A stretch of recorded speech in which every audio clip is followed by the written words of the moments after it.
Yan.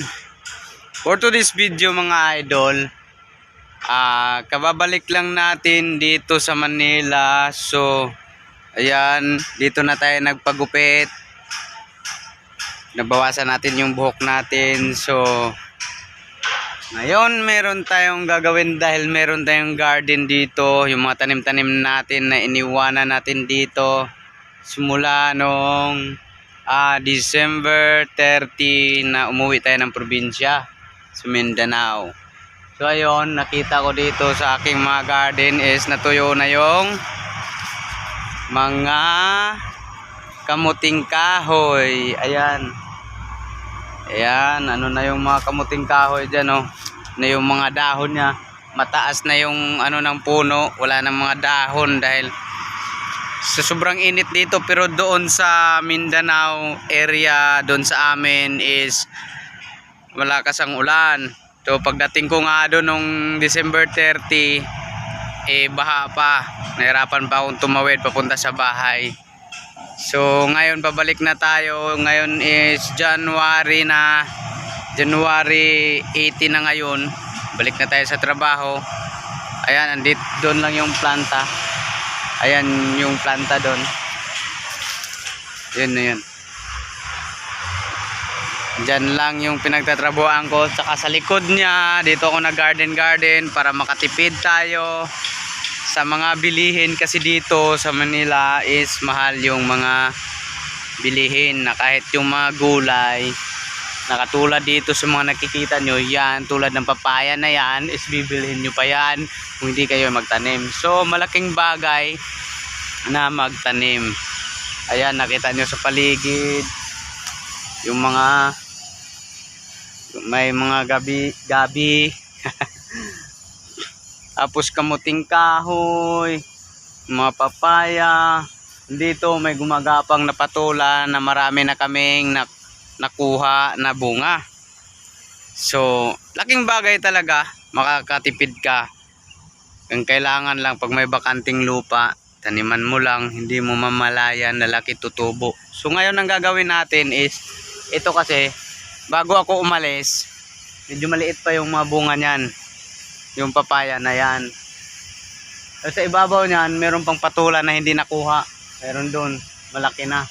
Baka sinabi ko kasi sa kasama ko na kunin na, kasi baka hindi na yun magulay kasi bagulang na. Ito ang anuhin natin.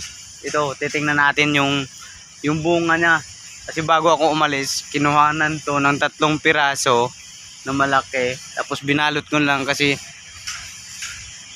para pagbalik natin, meron tayong magulay o kaya pahinugin. Kaya tingnan natin kung malaki na ba yung ano niyan, nakabalot. So, ayan, kukuha tayo ng gawin nating hagdan, yung may upuan doon, no? So, tingnan natin. Ako lang pala. Shout out kay Kuya Ronnie, mag-react yun. Kasi kasama din siya, tingnan daw natin, pero ako lang pala. So tara, kunin ko na yung hagdan. Yan, ilagay ko na yung gagawin kong hagdanan, bakal. So akyatin ko na. Yan, pwesto ko lang yung ano ko dito. Yan, para makita naman sa taas. Okay.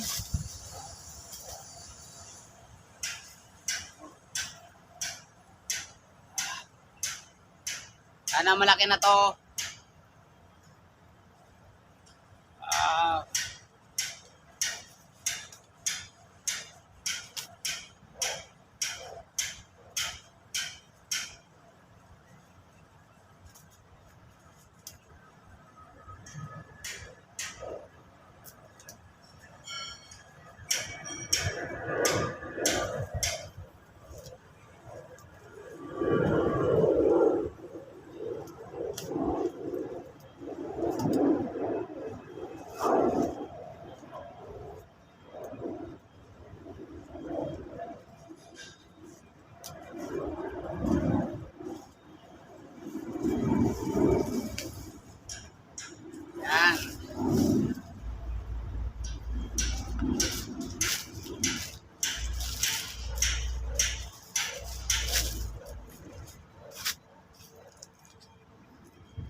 So, ayan. Ayan na, nakita na yung bunga.